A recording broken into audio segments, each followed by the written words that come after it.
Hi, my name is Dasun and I'm CEO of CX Consulting. Today I want to talk about some of the B2B and B2C CX strategies that you guys can use, a consumer goods company can use to improve their customer experience. Because one of the questions I've seen online quite a lot is people asking, okay, what can we do to improve customer experience? Because almost every article that I've seen talks about a product, somebody trying to push a product, one of their products, saying, yeah, you need to have this product, then your customer experience will greatly improve. But as an independent consultancy, we wanted to look at what are the few things that small to medium companies can do to improve their customer experience. So let's start. Number one, it's interesting. I always say the first thing is your product. You have to make sure your product is good. You have to make sure your product is solid. I saw an article last week, somebody saying people wants to buy an experience, they don't care about the product. Well, if your product's shit, nobody's going to buy it from you, so period. So you have to put some focus on your product first of all. Number two, what I would say is you have to look at your current customer touch points and make sure that you allow feedback loops. Why is that's the key? If you want to improve your customer experience, you must listen to your customers. Number one is the biggest problem. One of the biggest problems I see with a lot of companies is they do not allow feedback points in their customer customer journey process. So you have to make sure that you allow give your customers opportunity to provide feedback, and also you must make sure that you capture that feedback and use it to improve your operational process as well as your product. So that's number two in my list. So number three, I would say, is giving access to information around the clock. Obviously, this is something you can achieve through a portal or some sort of an application where you share financial information, marketing information, sales information, product information through a portal, so the customers can self-serve. So this can be anything from invoices to your for customer orders or order history, product information, training materials, and so on and so forth. That way, this is actually applicable mostly to B2B customer experience, where you actually can have your customers come in and self-serve through the portal. Because one of the biggest challenges I've seen in the larger, and I'm sure this is applicable to small to medium companies as well, whenever one of their distributors or the B2B customers requests certain information, they actually have to scramble. They have to we have to call somebody, contact somebody, and they will email it to you. And then when they email it to you, it's 90% of the time it's either out of date information or something like that. Then the sales guy or whoever dealing with the customer comes back and do that. So by having that portal, you can actually deliver a consistent service to your customer whenever they need information, and also they will have access to that information around the clock, and you can actually make sure that information is accurate. So that is very important. So I would say self-service portals are very, very important to deliver great B2B customer experience. That's number three. Number four is, I would say, personalization. This is applicable to both B2B and B2C, mostly B2C, but I can think quite a lot of scenarios where this is personalization is applicable to B2B as well. Why personalization is important is, you obviously, let's look at the B2C example. If a customer wants to buy products from you, and every time you come to you, you're throwing them your entire list, obviously they're not gonna like that. It actually puts a lot more work onto them to pick the products they want. But as a business, if you actually can identify the customer and give them the products that they need, that is actually going to help them and make their buying process much more less friction. So that's one of the reasons why actually personalization is very important. For an example, I like to do two examples. One is from B2B and one from B2C. If you look at again B2C, let's say you have a direct to consumer website and a customer comes in to make a purchase, and you know that customer likes your product A, B, but not a big fan of C and D. So on your homepage, if you keep showing C and D and E and F, the customer has to find it, and there's a big possibility he's going to just look at it and go, nah, I'm going to leave.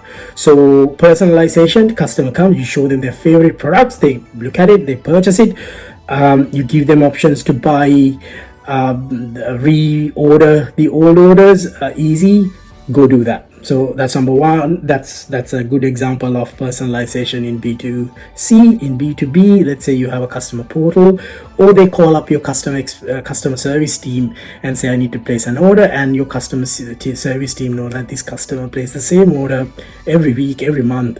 So you ask them, hey, is this the same order? Yeah, it's done. It's orders placed. Or if they have you have a B2B order portal, same story. You put products based on the customer, you show the customer pricing, because in B2B there's a lot of B2B contracts with the customers and the manufacturers, so you can obviously make sure that you have customer pricing and everything already populated available to them.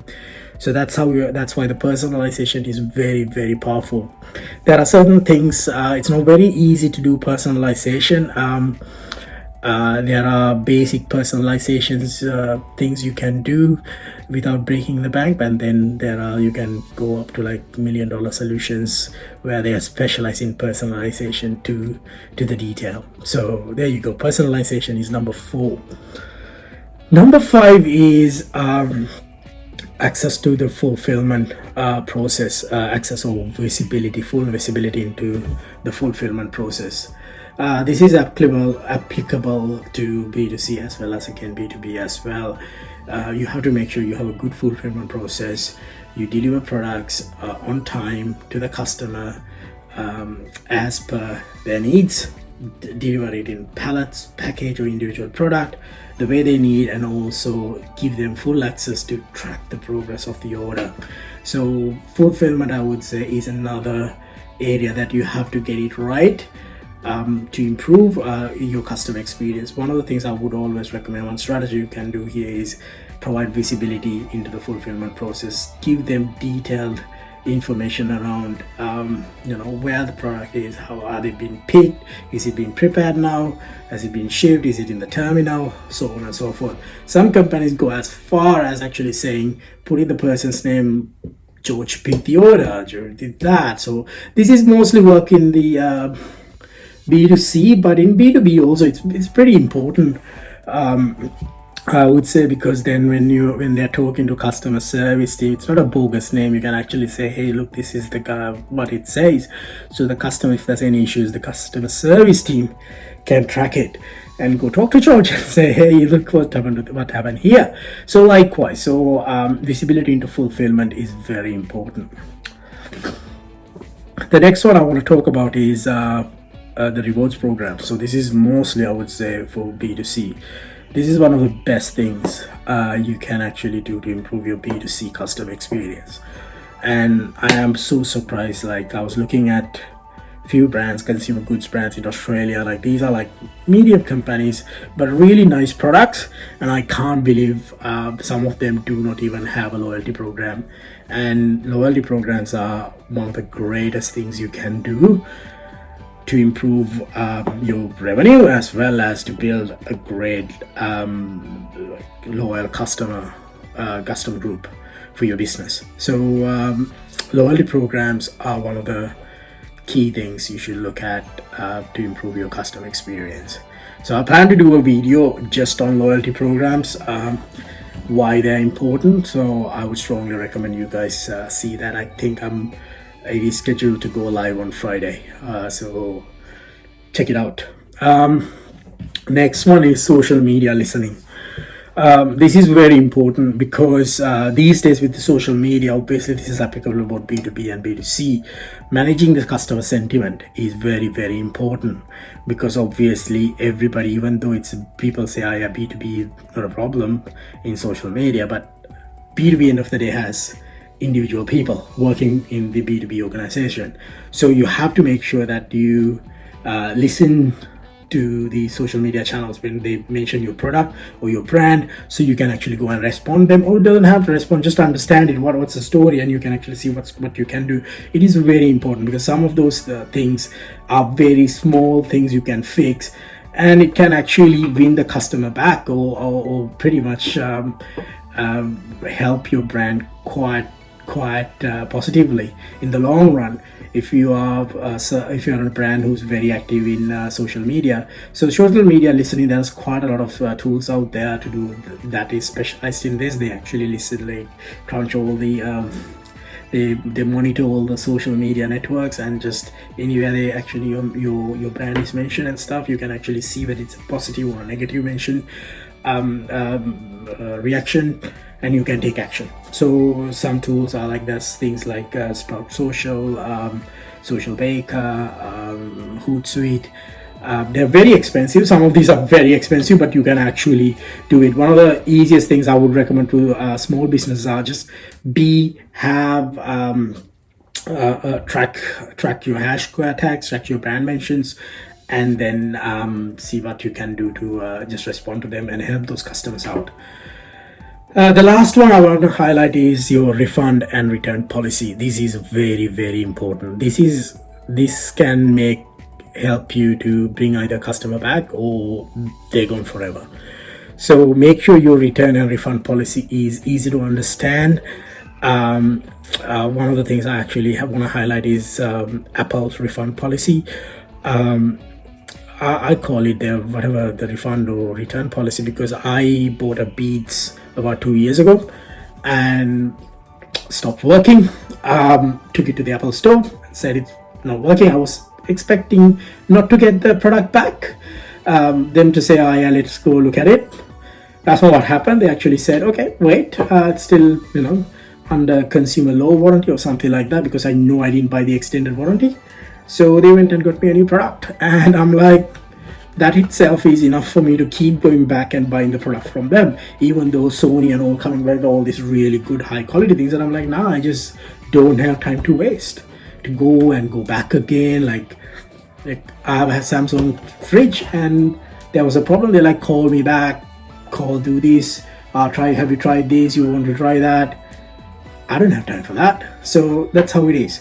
So the great customer experience is make sure you have a good refund, good return policy, and your team understand it, and get the customer's problem resolved quickly. Because you might see, yeah, it's a $50-$100 product, I'm not gonna give them a refund. But then again, this customer might, if you actually support them or just do the refund or do the return policy to their satisfaction, they actually will be recommending you, and you're going to get a lot more sales. So making sure you have your refund and return policy clearly specified in every relevant location, customer touch point, is very, very important. So there you go, guys. I think I highlighted about 8 points. I hope you find it helpful. If you find it helpful, please leave a like, and also subscribe to my channel. I'll be posting an article using this video, so feel free to go check out our blog as well. And if you need any help with your customer experience and you're not sure how to start, give us a call, drop us a message. We're happy to help. We are a customer experience and digital transformation consultancy, independent consultancy based here in Melbourne. So yeah, look forward to the next one. Have a good one. Bye bye.